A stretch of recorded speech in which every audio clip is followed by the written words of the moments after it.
Hello, everybody, and welcome to this session organized by People Matters on the topic of why big businesses are betting high on behavioral and soft skills training. My name is Swapnil Kamath, and I am going to be your moderator slash host for the next 1 hour.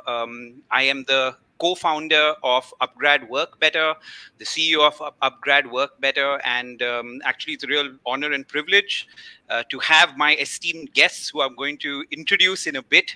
We were just having a fun chat 2 minutes back on what we want to do during the session, so I'm super excited to have these veterans of the L&D industry here.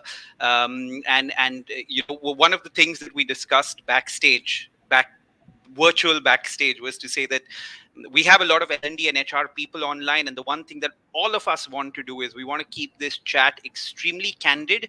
We want to keep this chat extremely real, and what we want, our objective at the end of this particular session, is that each one of you all can take back something real, practical, and implementable from these veterans of L&D that we're bringing to you right now. The minute I shared on my LinkedIn and on our social media details about this session, number one, I got a lot of congratulatory messages, and I got a lot of questions and comments as well. And that's because, as most of y'all in the HR and L&D community are aware, over the last couple of weeks, we had upGrad, Asia's largest and fastest growing edtech company. Their business arm, which is called upGrad for Business, acquired the company that I co-founded, which was Work Better Training.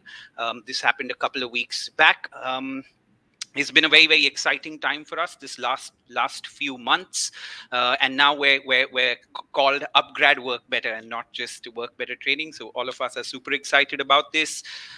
This for us, like I look at it, is more of a kind of perfect marriage because upGrad is the pioneers in edtech, not just in India, but now all over the world. A company that is so strong when it comes to tech, data management, and a host of other educational streams where they're pioneering and doing that work.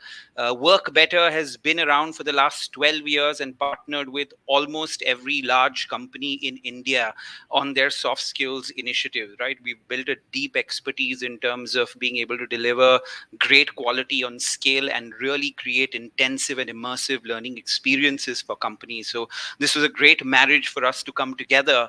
And our endeavor from this point onwards is to reach out to as many individuals, as many companies as possible with the services that we offer, because both upGrad and Work Better firmly believe that for the development and progress of the individual, their companies, and especially the country at large, holistic skill development is just the need of the hour, right? And holistic skill development typically is a mix between the hard skills and the soft skills, and that is what I think we need at an individual level, at a company level, and especially at a country level, if we have to change and improve and progress at the speed at which we want to as a country, right? So this is kind of marriage of those two things.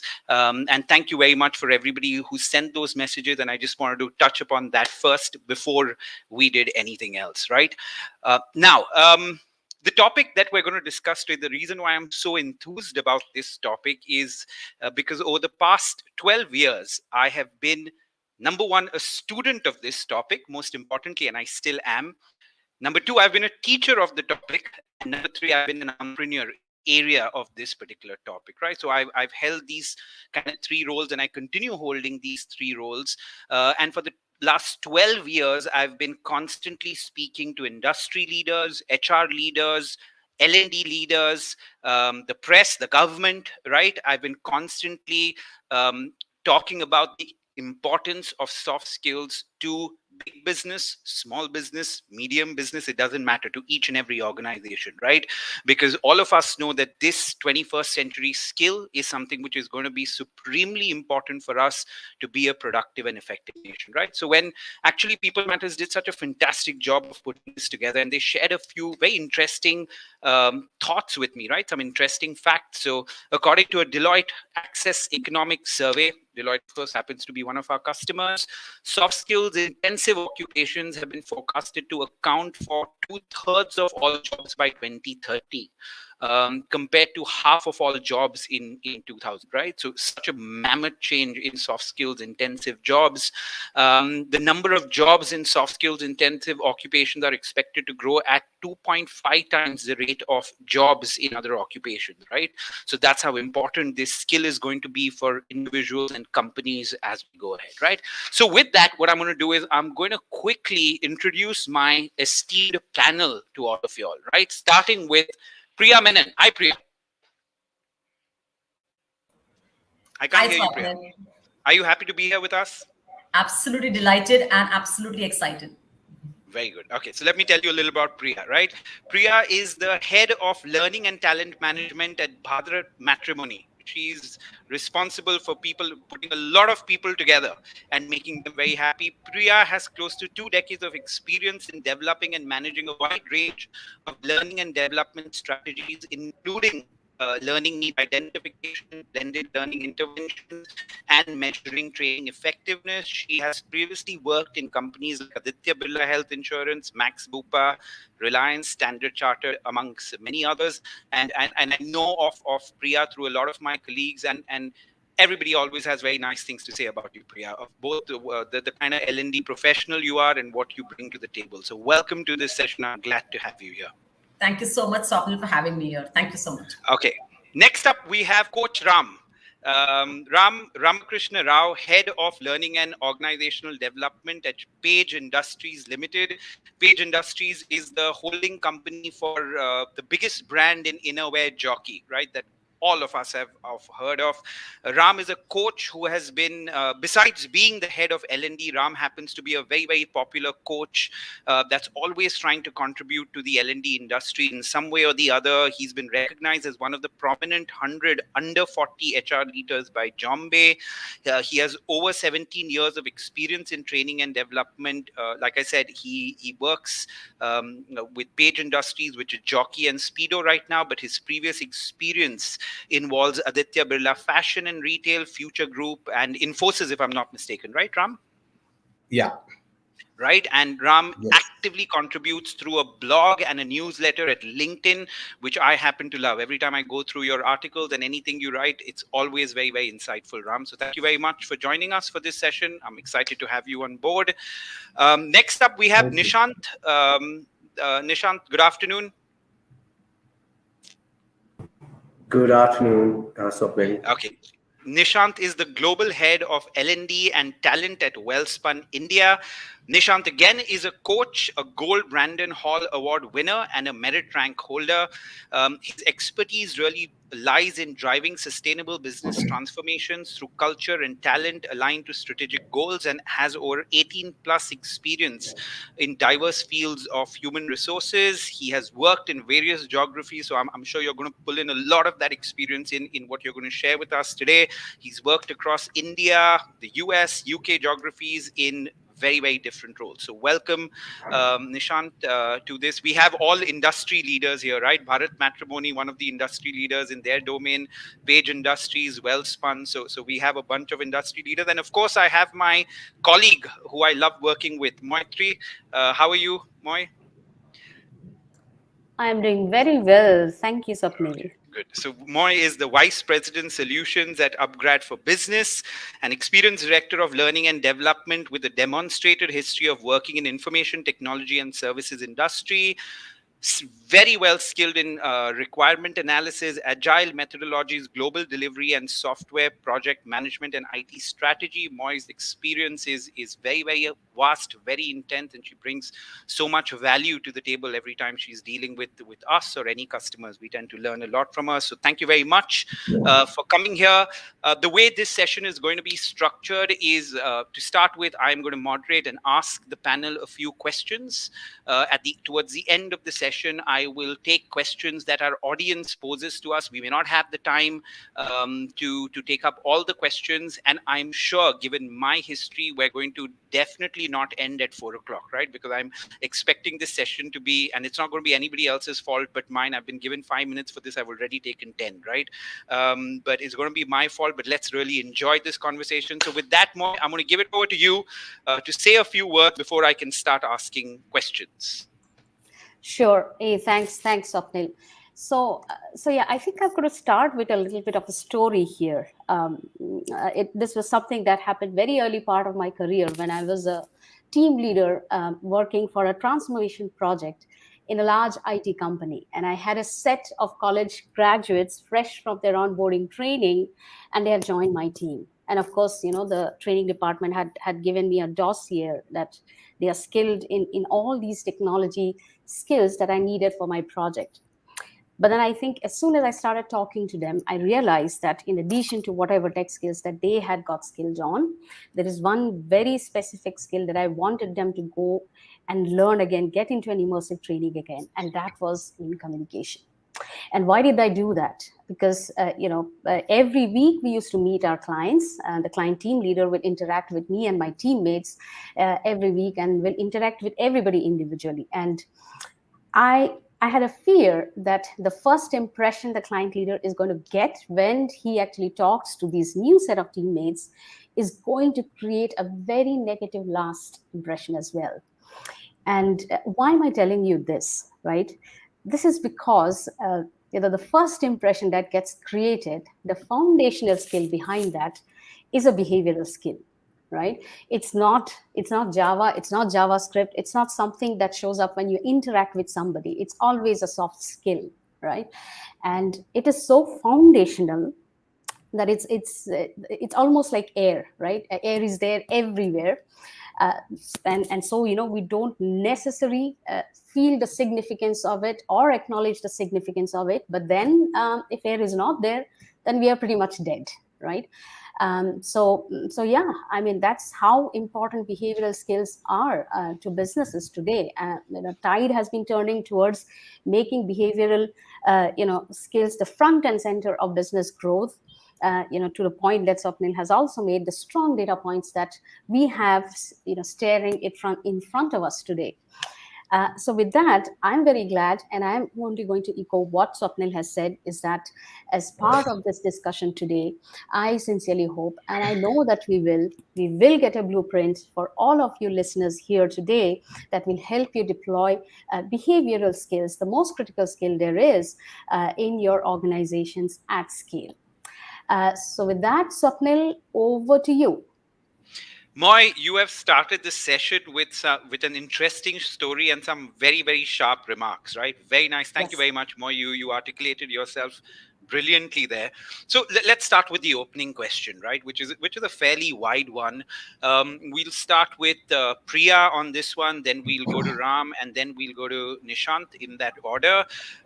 So Priya, according to you, what skills and behavioral changes do companies and by extension employees need to build and nurture for the new world of work, right? And I just want to add to that, this term new world of work, we've bandied this term around for years, right? But I think after COVID, it is really a new way of working and a new world, right? Because we literally don't know what's going to happen when we go back and things become a normal. We have no idea. So it is really a new world. So what is your sense of the skills and behavioral changes that companies and people need in this new world? Swapnil, I'm going to probably, kind of do a little bit of rewind out here and, instead of directly focusing and answering the question in terms of, what are the typical skills that are required for in this new workplace, or the new normal that we call right now. Mm-hmm. I'm going to probably just talk about a little bit in terms of what exactly are we talking about when we talk about behavioral skills. I think that is very important for us to understand as a context out here, right? Yeah. And why are today organizations really focusing on behavioral skills? You mentioned, a great study by Deloitte, right? And why is this trend going to move towards the behavioral skills, soft skills? why is this trend going to happen, correct? So I'm just going to take maybe like 10 odd seconds to kind of dwell on that, and then I'll move on to answer the question that you have asked us, right? Absolutely. So typically, I think, all of us hire, and, I think we've been in the hiring space for a very, very long time, correct? So we always say, right, that you hire for attitude, right? I mean, you look at the resume, correct? You look at the resume and then you say, oh, experience is great, education, qualification, tick mark. He has the relevant, work that he or she has done. But then what really cuts the edge, when we say, okay, this is the candidate vis-a-vis somebody else, it's the attitude, correct? And for me, attitude manifests in behavior, right? And the behavior is something that is demonstrated by us when we interact with each other. Like, how we talk to each other, how my manager talks to me, how I speak to my team members, right?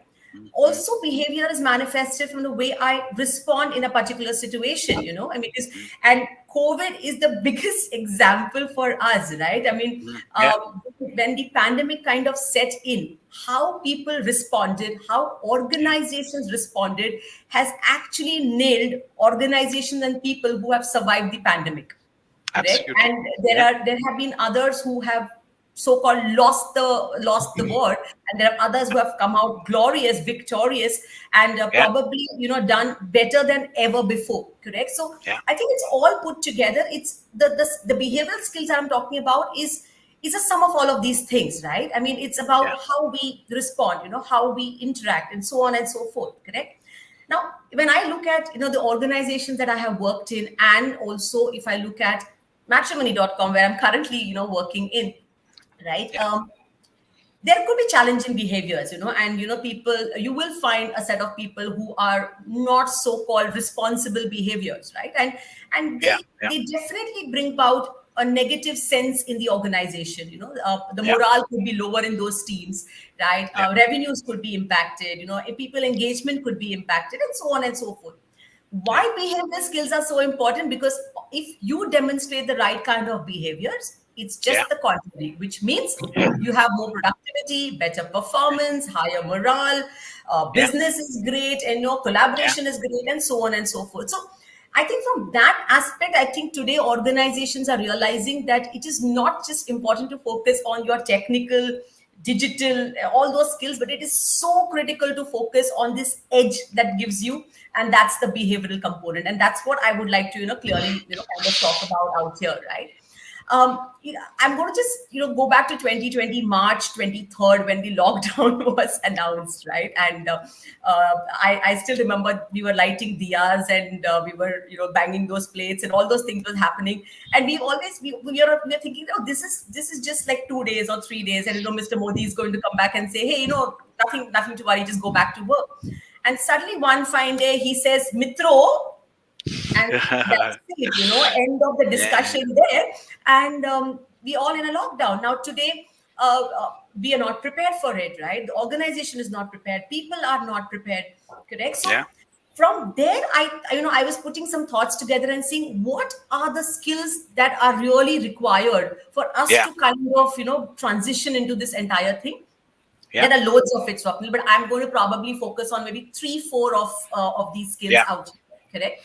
And just to make it a little more simpler, I'm going to kind of correlate it to, let's say, a Maslow's hierarchy, right? You have those five levels. There are 7 also, but I'm just sticking to the 5 levels, right? You have the physiological and blah, blah, blah, actualization, correct? Similarly, when the pandemic struck us and we went to this new normal, the immediate skills that were required were digital skills, technology skills, because we all went into Zoom and stuff like that. Analytical skills was there. But the more core, why we survived was because of resilience, which means the fact that I knew that this changes happen and I need to quickly adapt to this change. How am I going to manage the stress that is there? Okay, so I think that was very, very critical. 2, I think I would say the agility with which businesses turned around and people turned around. So did I learn new skills, right? Did I actually, was I stuck to being something else? And I was reading very interesting examples how and interesting why, because whiskey manufacturers started manufacturing sanitizers. Okay, I mean that's agility, right? We had restaurants and bookstores collaborating together so that they could have more customers together, and so on and so Yep. forth. You have so many examples that you can see out here. Correct. So Yeah. I would definitely say resilience. Correct. Yeah. I would definitely point number two talk about how agile you are, how innovative you are. So that's what I Yeah. would definitely talk about. Third skill, which I think was the icing on all of them, was empathy. Yeah. And because all of us are working from home, and we were probably in places where the network was not good. Our parents are there, our children are screaming and shouting. So one side there's an online class which is on, and second side I'm doing a review with my team, and so on and so forth. I need to have an empathy towards the entire environment that is there. So I would say empathy was one critical thing that I still feel is one of the top skills that will kind of take you ahead, right? Fourth, I would talk about more in terms of is self-leadership. Correct. And I'm coining this word self-leadership because there are a lot of things that come within that. I mean, it's about self-discipline. It is about keeping yourself learning, always learning. It is about managing pressure. It is about you being managing your time, because a constant thing that came was that people always said I'm working from home, but I'm constantly working. So I think that was something that came as a feedback. So I would talk about particularly that. And last but not the least, I would very clearly say collaboration. So these are, I would say, the top 4-5 skills which are going to probably manifest big time in in the coming years. And there are many more. I've just selected my top 5. Yes, yes. Thank you very much, Priya. What a lovely answer. I'm going to try to summarize the 5 before I move to Ram. Right. So your 5 skills that you think are damn important in the new world and post-COVID world is: number 1 is resilience. You think that's important. Number 2, being agile, right? Number 3, ability to show empathy, right, towards your team and other stakeholders. Number 4, the broad term that you spoke of self leadership that encompasses a lot of things. And of course, the age old skill of collaboration that you think is going to be more important as we go ahead, right? So these are your 5. Ram, tell me, what are your 3 skills that you think are going to be extremely important in the new world as we've coined it? Okay, I hope Priya is not going to file a complaint on copying. But there are a couple that are common, and trainers are notorious for one thing, which is coining acronyms. Right? So I'm also going to talk about 5 skills that I think are critical to build within the organization, and I've called them as ABCDE. Okay. So in that order, so starting with a term some of you might have heard, some of you might have not: anti-fragile. Yeah. Anti-fragile is probably the next order in terms of resilience. Yeah. And this term was coined by Nassim Nicholas Taleb, a wonderful author. He has authored this book on anti-fragility in 2014. Yeah. And the pandemic made it more popular than ever. Right. And the way he talks about, so he says when you usually send something when you usually try to transport a glass item, you will say handle with care. Yeah. Right. It's a fragile item, handle with care. So he says what we need is not just the opposite of handle with care, but it is anti-fragile. Yeah. Not just resilience to cope with pressure. Yeah. That is more of okay. It's a bad time right now, and it will pass. Yeah. You're not living through that phase, waiting for it to pass. Yeah. But you're actually thriving in it. Yeah. And he gives an example of a human body. Yeah. And he says, when you work out, when you do a workout, you strain your body, and at the end of it, your muscles sort of get strengthened. Yeah. So it's an interesting book. I would suggest everyone to go through that book. So anti-fragile is your first behavior that you think people need to build in Yes, themselves. Okay. yes, What's the yes. second one, Ram? So just finishing up on So, anti-fragility. Earlier we were talking about VUCA. yeah. VUCA was very popular, and then we are talking about pandemic times. COVID is the new banned word, right? So anti-fragility is something that's going to stay forever. It Yeah. is not a phase that's going to be in. Yeah. Yeah. The second one is in terms of business acumen. So what you see, a lot of businesses have been badly impacted. Yeah. Layoffs have happened, Yeah. and if you see, a lot of organizations both got smaller, tighter, and the functions are talking to each other much more closely now. Yeah. And everyone is focused on business. Yeah. Whether I'm in HR or IT or legal or whichever function I'm in, how Yeah. am I enabling business? Yeah. Right? And more people have started taking interest in how is our business doing currently. Correct. Absolutely. Right? So being having that business acumen, irrespective of which function you are in, and when the entire organization has a greater awareness and consciousness about how the business is performing and how they feel they are contributing to the business, the Yeah. organization will definitely do well. So Yeah. business acumen is something that we should be building. Yeah. And as a leader, and the third one, as a leader, it's my responsibility or any leader's responsibility in terms of how do I communicate. Yeah. How am I communicating how our businesses are, how our business is doing? Yeah. Someone who is who is far away from the customer, how do you communicate to him or her how their job is actually contributing to the end customer satisfaction, etc.? How do Yeah. you correlate this? How do you Yeah. bring people together? Right. So communication is the third one that I'm going to focus on. Yeah. Fourth one is digital mindset. Yeah. Right. So everything is happening digitally. In terms of in terms of sales and distribution, we were talking to our retailers and distributors through phones. Someone who has been in FMCG or any consumer goods, they would have never dreamt of having a sale or a conversation over phone or on Teams. Yeah. But that's something that we did. And you never know what's going to happen in future. You'll have new guidelines coming out. You'll have your ecosystem is changing. Your business environment is changing. Yeah. Today there's a lockdown. Tomorrow there's a night curfew. Tomorrow can be something else. So even our modus operandi needs to change. The way we do business needs to change. Yeah. Our e-com business has shot up significantly. Yeah. But in everything, not just in terms of how do we interact with our customers, but even in terms of how do we get work done even within the teams. A lot of collaboration is happening on Microsoft Teams, Zoom. These talks also have gone up significantly. Yeah. So Absolutely. digital mindset is something not about using technology, but about thinking of speed, agility, innovation, using digital as a means. As a Right. means. Yeah. Yeah. So digital mindset, and finally empathy. Yeah. Because everyone is going through a different situation. One of the quotes that I read and I really resonated with was all of us are sailing in the same boat is absolutely wrong. Mm-hmm. None of us are sailing in the same boat.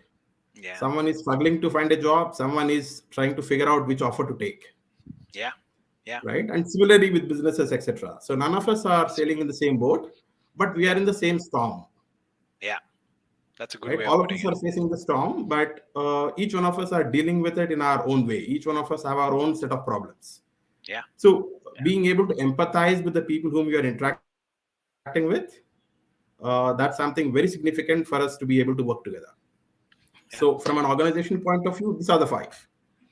Thank you very much, Ram. I think each one, I personally learned a lot from each one of the 5 that you communicated. And I'm glad to see that Priya and you both really think that resilience and empathy, these are 2 things that are extremely important for companies and people as they go ahead. Nishant, what about you? What's your take on the behaviors that are required in the new world? What would your three to Thanks. five be? Yes. So thanks, Swapnil. I think a lot has already been said by Priyank. You know, primarily when I look at, the context model that you talked about, Nishant, we're the having work. a little bit of trouble. Am I the only one having trouble, or No, we're not able to hear him. you're Yeah. not? We're Can not you being hear able me to hear you. now? Can you Yes, we hear me can. now better? Yeah. Yes, yes. So, great. Thanks. So Swapnil, I think a lot has been said by Priya, and there are a lot of We lost skills. you I again. think there are a lot of Sorry, Nishant, we're there is losing you in between. Yes, it's we can there hear is you, then we lose you, then we hear you again. okay. This is better now. Okay. It is better now, Yeah. yeah. Yeah. Yeah. A lot has been said, and I think, in my view, some of the skills that I believe that are very important, has been already been said. But I would rather emotional skills, such as dealing with your emotions, coping with stress. I think one of the primary skills. The social skills, I think, such as empathy, the navigating, relationships. I think that's another important skill I foresee that's emerging from the behavioral perspective. And third, obviously, the thinking skills. Primarily own self-awareness. Your critical thinking skills and Mhm. problem solving. I think these Correct. would be these three heads I see from the organization and from individual perspective. Correct. We've always heard that the Darwin's theory of, and he talked about the origin of species, and he talked about that it's not the most intellectual species that survive. It's not also the strongest one those survives, but the species those survives are one of those who able to best adapt and adjust to the changing environment in which Yeah. they operate into. And I think Yeah. from that context perspective, as all the panel members have also said, Motri has said, you have said that the behavioral skills, I think, are the foundation skills that will help us in terms of managing through or navigating through this changing environment that we are currently operating in. And in Yeah. fact, one of I was reading some of the research around it, and I think the data reveals that significant increase in terms of also the courses that are taken or the trainings that are happening in the behavioral field are around personal Yeah. developmental courses that we talked about, the emotional skills, that is, Yeah. and there's a clear distinction also which we can talk about in due course about across demographies, with Yeah. people who are employed, people who are not employed, the genders, the levels of management, etc. So I Yeah. think, in my view, these emotional skills, social skills, and the thinking skills, I think all of them contributing equally and are important in the new workplace or the new normal that what you're talking about. Yeah, absolutely.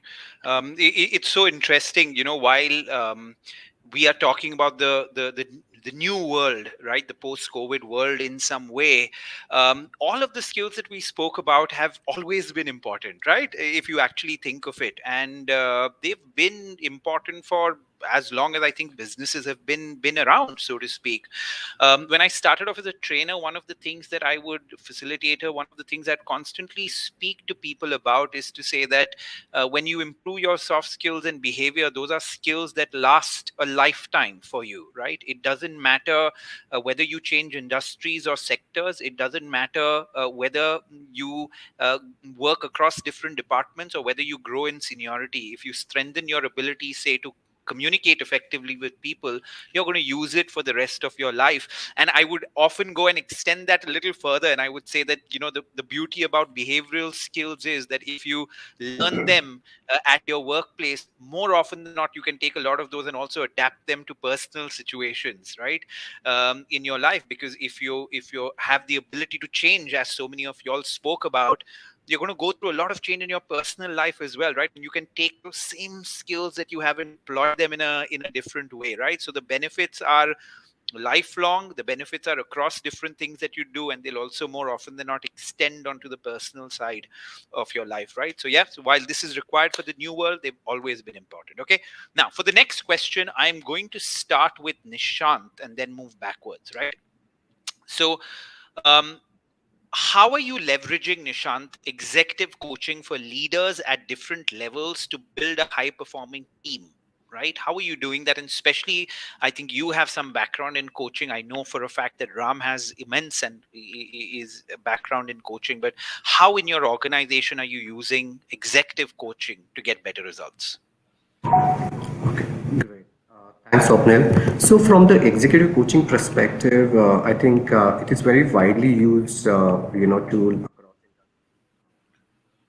use it primarily at our mid to senior level. Nishant, we're still having Nishant, we are problems still listening to you. losing you. And I don't think it's your Okay. network. Actually, I think it's the connection between your audio and the computer that may be slightly loose. You may want to check that because it's going on and off. Okay. Okay. My apologies for that. No problem. Better now. So, primarily from Wellspun perspective, we've been using executive coaching at senior level, and it's very important part of our learning and development framework. In practice over last years. Coaching primarily, for us is one of the strategic objectives. We use it, or the culture, Sorry, or Nishant, within we, that. we can't we can't hear you at all. What Shruti suggested from the People Matters team is that you remove your headphones and speak without it. She Is thinks this it could be better. better? Yeah, Is this just better now? remove the. Yeah, So primarily from a Wellspun perspective, I think we use coaching for very effectively across levels, and some of the areas that we use coaching and across middle and senior level is primarily in situations such as a new leader or a new role that's been assigned. We're looking at coaching from talent development perspective, and as well as situations where the coaching where there's from culture needs up the change readiness needs to be built up, or from a talent retention perspective. yeah, I think what is working for us. I think that's an extension to the question that what you've asked. I think what works for us, and what I've seen also in other organizations that works is that having a very integrated approach to coaching and not just as one of the event, and how it is embedded across other learning interventions.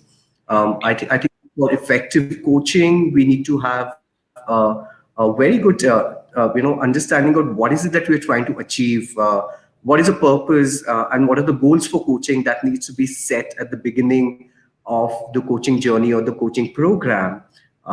Because I think having that kind of focus approach and how the journey looks like needs to be defined. So I think that is working very well for us. I think the second is the selection of the coaches.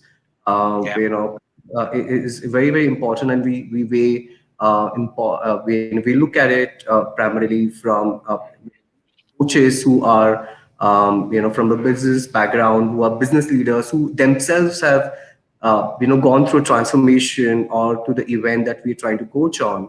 Uh, yeah, but I think their undiluted the lessons that what they learn could be very great teachable point of view, or TPOVs as we call them.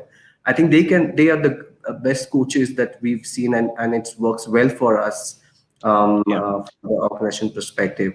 Also, constant facilitation with respect to the check-in meetings, reflection conversations, and looking at what is actually the ROI on it over a period of time is well for us from. Okay, so Nishant, let me kind of try to summarize. So one of the things that you think for executive coaching to be effective is integration in your overall learning scheme of things, not as a standalone item. Number two, the Absolutely. kind of coaches that you have, right? That is something which is very important from your point of view. Somebody that have real world business experience that can bring something onto the table, right? Okay, Ram, I've been already Absolutely. warned firmly by Shruti from People Matters that we're running out of time. So I know we have lots to talk about, but you try to give me as precise an answer you can as to how you all are using executive coaching to build high performing teams, especially given your background in coaching. Okay, I'll take inspiration and from Twitter and try and keep it short. Yes, yes, yes. So I have a slightly different take on executive coaching. Yeah.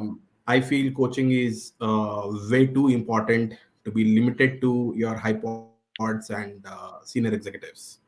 I Yeah. think coaching is a very powerful tool, and all Yeah. of the I'm sure most of them on the call would be familiar with the 70-20-10 learning theory, Yeah. and the coaching forms a very integral part of the 20 in Yeah. terms of, you call it coaching, mentoring, facilitation, you call it anything. Yeah. uh, and in my view, coaching should be democratized, Correct. not limited to just top 10-15% of the organization, but to Yeah. everyone in the organization. Yeah. And coaching happens. So executive coaching, you don't need. I'm sorry. There's a. Yeah. Kind attention, please. Please Yeah. follow appropriate COVID behaviors. Wear your mask compulsorily. Wash your hands You have a I can't frequently. do message from your anything. company. You have a message from your company. Okay. I'll tell you what we'll do.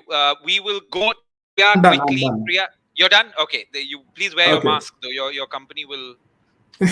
Go on. Go on. Go on. Go on. I'm in a cabin, so Yeah. it is still COVID appropriate. Yes. So Yes. Yes. so every manager should be a coach, Yeah. and coaching is not an exclusive activity that an outsider comes and helps you with, but Yeah. it is crucial conversations that your manager, your skip level manager, has with you as part of in the flow of work. Yeah. That's where coaching has maximum impact.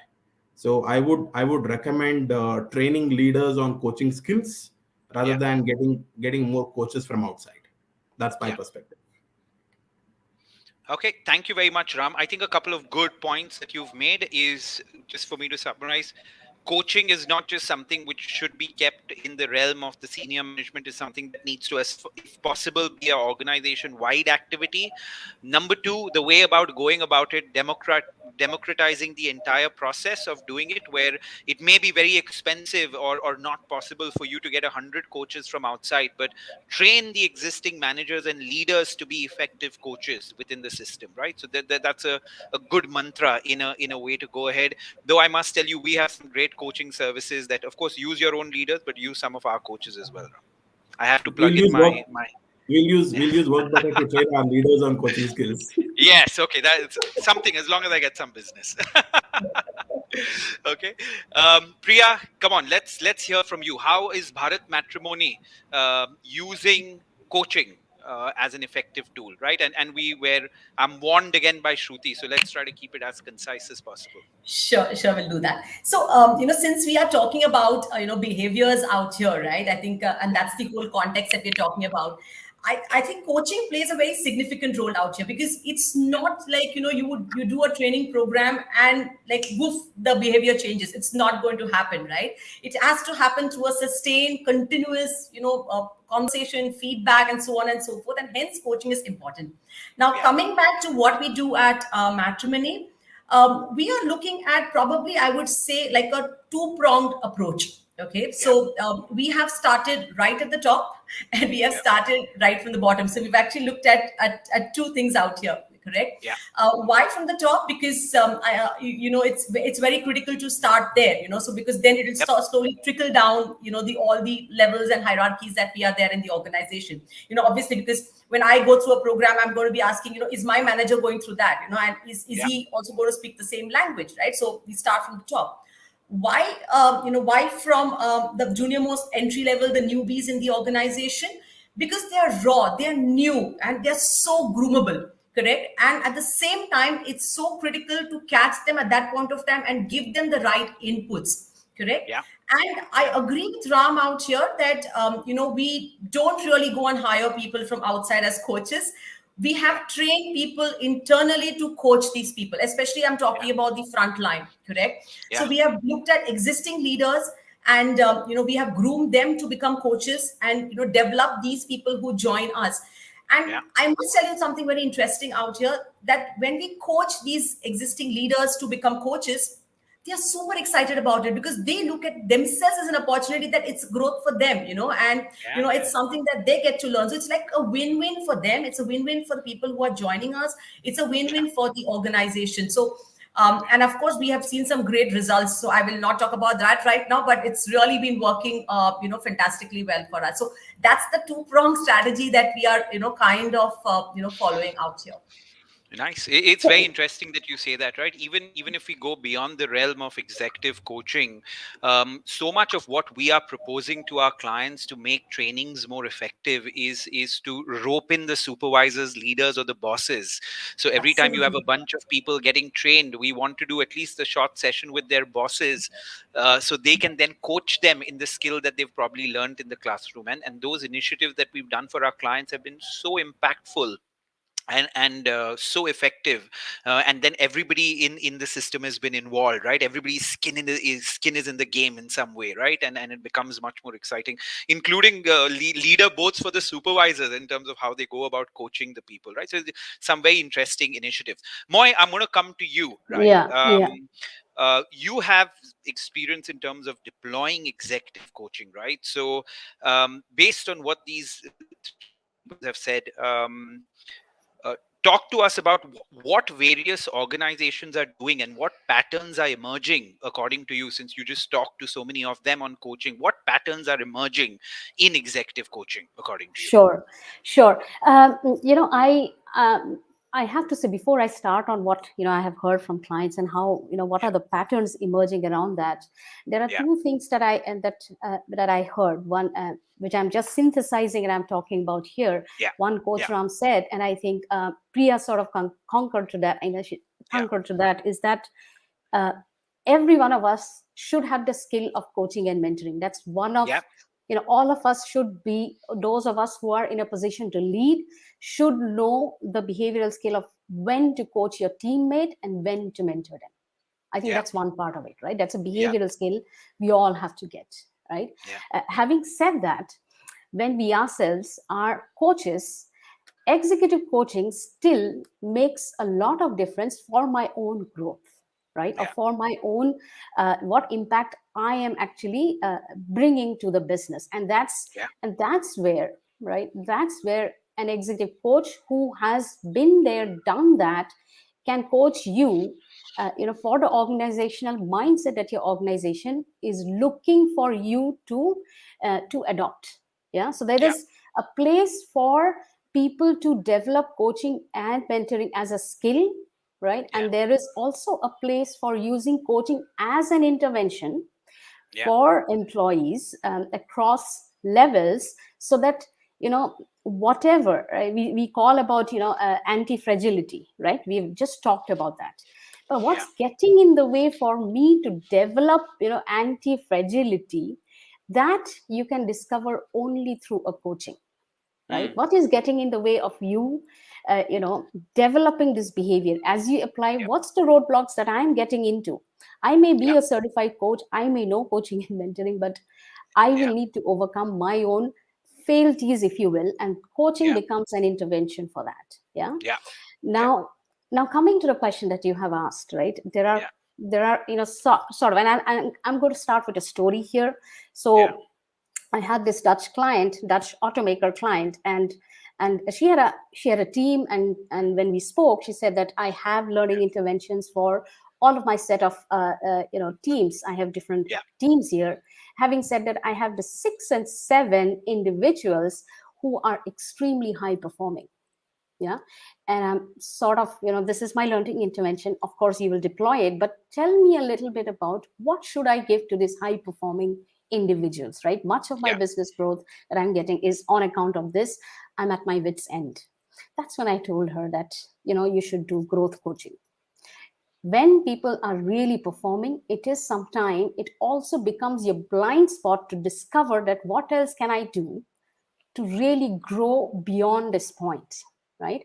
So I told her that let's look at doing growth coaching for this set of individuals. And there lies the first pattern that I have noticed in our client conversations, is focusing on how can you develop a growth mindset, what are the behaviors you should demonstrate, how do you circumnavigate any kind of blind spots you yourself have yeah, towards keeping that growth mindset intact. That's the growth yeah, coaching that's quickly emerging.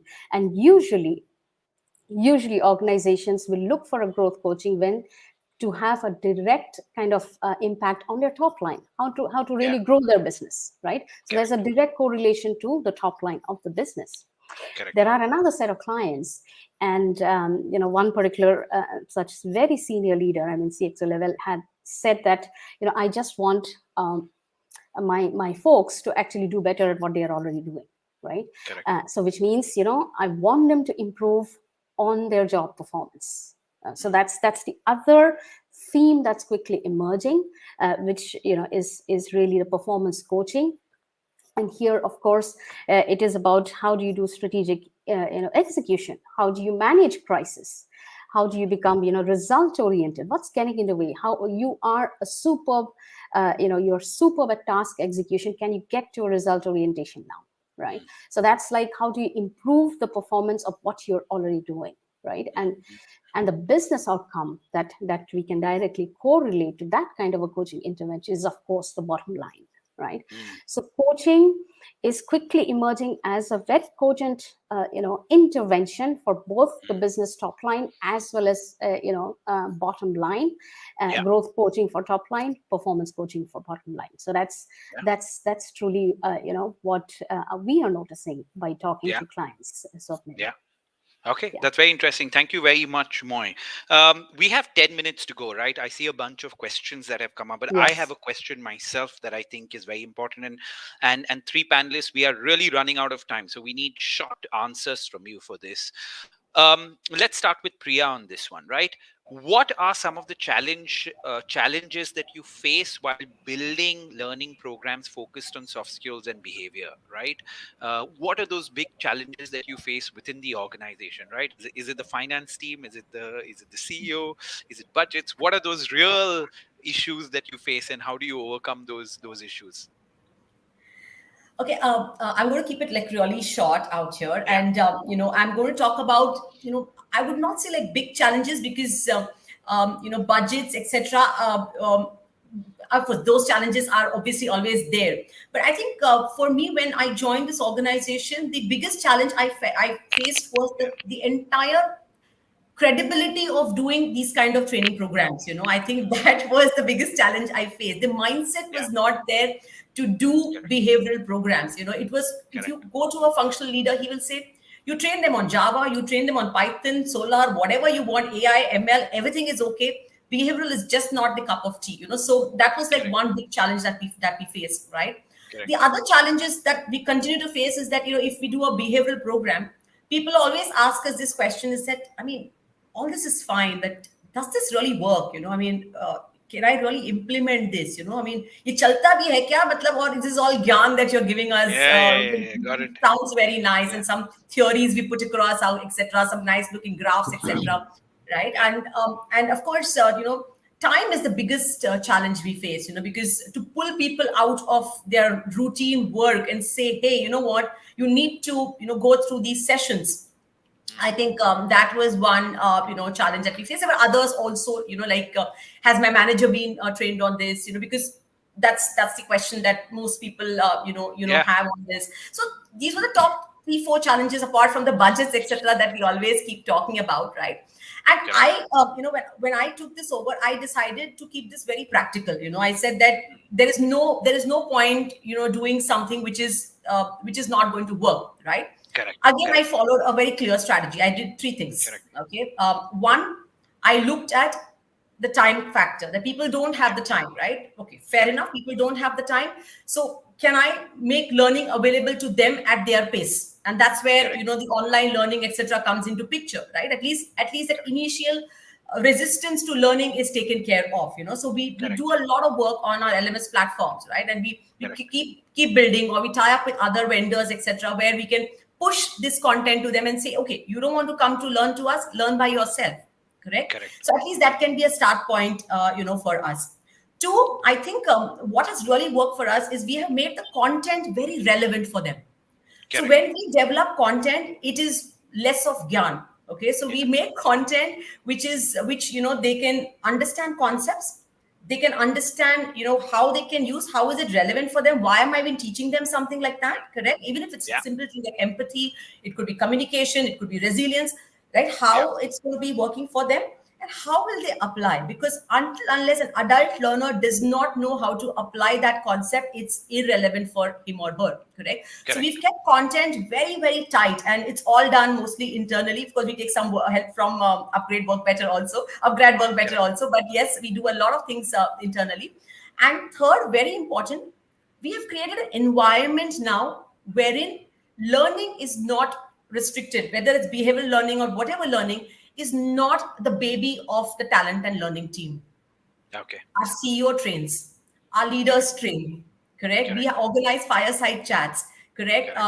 We continuously keep doing a lot of stuff through external, parties, etc., which are their facilitators, trainers, consultants, and so on and so forth. So we are not saying that it is our baby. Now it is like the baby of the organization, correct? So we are giving an environment for people wherein these challenges can be overcome, right? So I think three things I want to highlight. One is we have made sure that learning goes to the participants rather than making it easy for them to learn, correct? Two, we have kept the content very, very tight and very simple, very relevant, very applicable.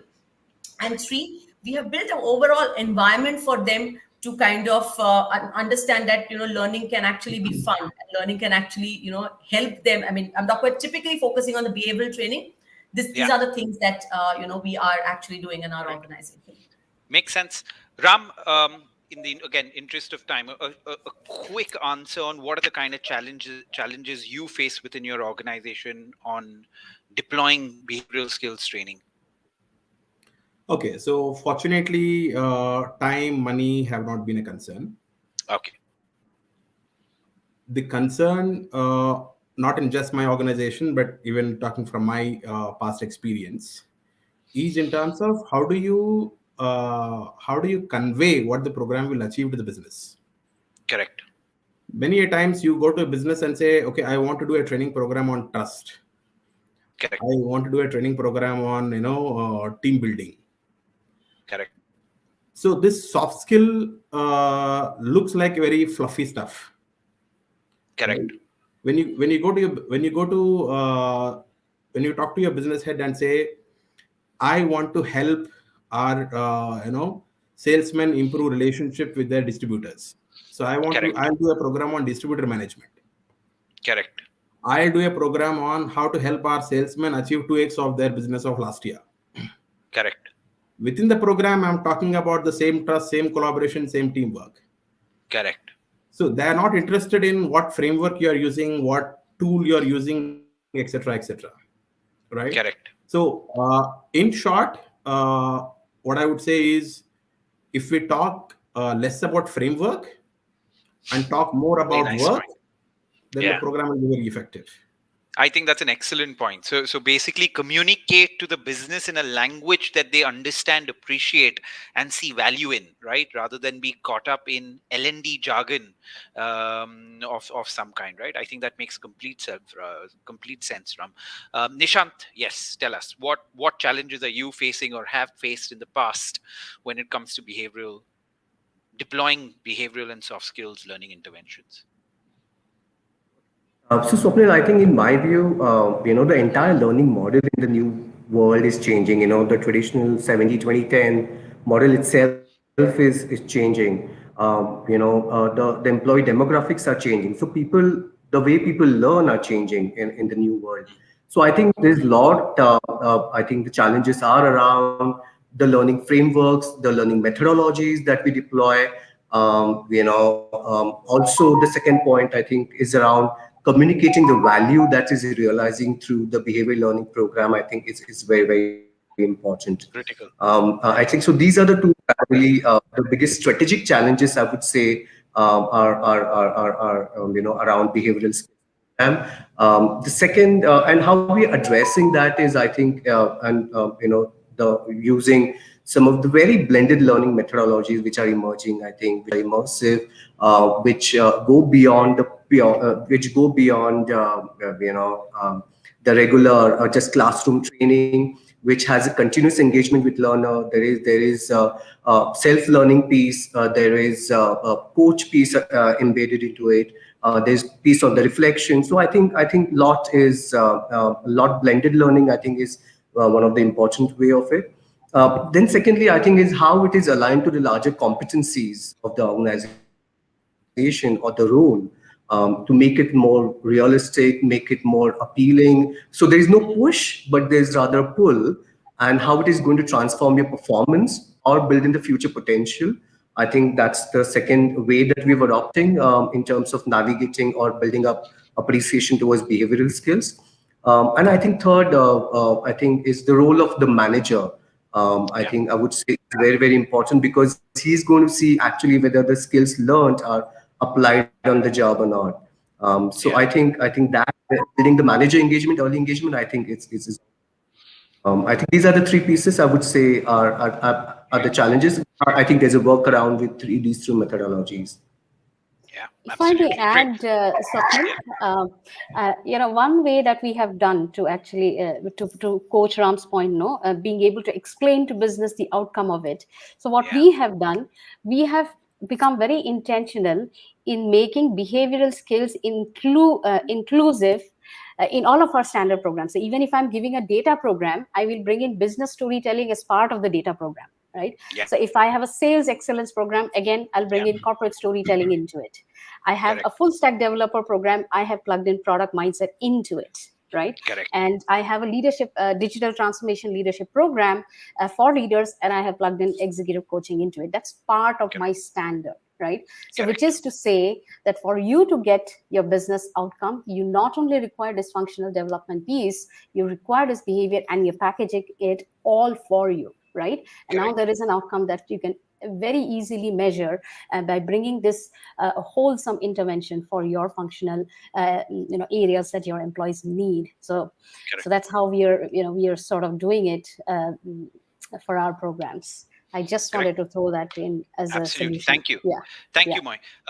We are out of time, but I'm going to take, there is one question of vast amount of audience questions that I want to take up, with which we'll end the session, and maybe I'll take a stab at that question, right, in terms of answering it, right? So Manjula Rao asks a very interesting question of saying, are offline behavioral skills training more effective compared to online remote training sessions, right? That's such an interesting kind of question, because I have literally battled with this question over the last 2 years, where literally everything that we were doing in the classroom can moved online, right? And I don't think I'm going to give a very good answer, but the answer lies somewhere here, right? I think both formats, right, whether you're in a physical classroom, that definitely has some advantages to it, and it definitely has a few disadvantages to it, right? When you're doing something just virtually, that has a whole lot of advantages to it and disadvantages to it as well, right? So in my opinion, it's the way forward is not going to be choosing between classroom and virtual. There are some things that are going to be done only virtually. There are some things that will, I guess, in the future continue happening in the classroom, right? And a lot will be around merging these two formats as well, right? So you do one part in the classroom probably, and the rest you do virtually. So things typically we wouldn't do earlier in the pre-COVID world, and I'm sure Ram and the rest of you all would agree. It was so difficult to call a facilitator or a speaker just for 60-90 minutes to address one topic, right? Now to do it over Zoom is possible, right? And it's possible to engage so many of your audience as one particular nugget that you're doing in a certain way. That wasn't possible in the physical classroom, right? To do that. Of course, doing stuff virtually also helps you save a certain amount of money. Then you can probably deploy that to more trainings, right? So I think my advice to L&D people will be, look at each and every program or training intervention that you're doing very, very carefully, and see what is the right format for that particular training, right? Don't do anything which is a blanket, we'll do all in classroom or all virtual, or nothing of that sort. Look at the intervention and look what is going to give you bang for your money in some way, right? And deliver the final results that your company is looking for. Because I think the last thing we want to do as learning and development folk is be money spenders, right? We want to ensure that our company is investing in this and they're actually seeing the returns at every level of that, right? So I think with that, I'm going to end the session because we're out of time. Thank you very much, Ram, for joining us. Pleasure. Thank you Pleasure, very Swapnil. much, Nishant, for joining us. Thank you very much, Moy, for joining us. I had a Thank very, you. very good time listening to you and a lot of insight from all of you all when it comes to this session. If we have learning and development folk and HR folk, all that I would encourage you to do after this session is my biggest encouragement will push this agenda of learning in your company, because at times it is very difficult for functional leaders and otherwise to see the benefit of it. But you, as the expert on executive learning, on corporate learning, push this agenda forward, because the more your people are trained in the soft behavioral, even the hard skills for that matter, eventually it is going to lead to outcomes that your company desires. It is going to lead to people being able to deliver at the workplace in terms of business results. It's going to lead to better employee engagement. It is going to lead to reduction of attrition, and overall a morale boosting of your people that will lead to better results as you go on, right? So be the flag bearer of learning and development wherever you are. Be the flag bearer of people learning constantly all the time, right? That is in a way the job of L&D people within a company, right? And if you do that, I'm sure your company will appreciate it as you go along, right? So with that, thank you very much, ladies and gentlemen, who attended this session. I'm sorry if we couldn't take a lot of your questions, but we had a limited amount of time in which we had to wrap this up. And I am always guilty of going above time, right? Thank you. Thank See you. you. Bye Thank you, bye. Ram. Thank Bye. you, Moy. You. Thank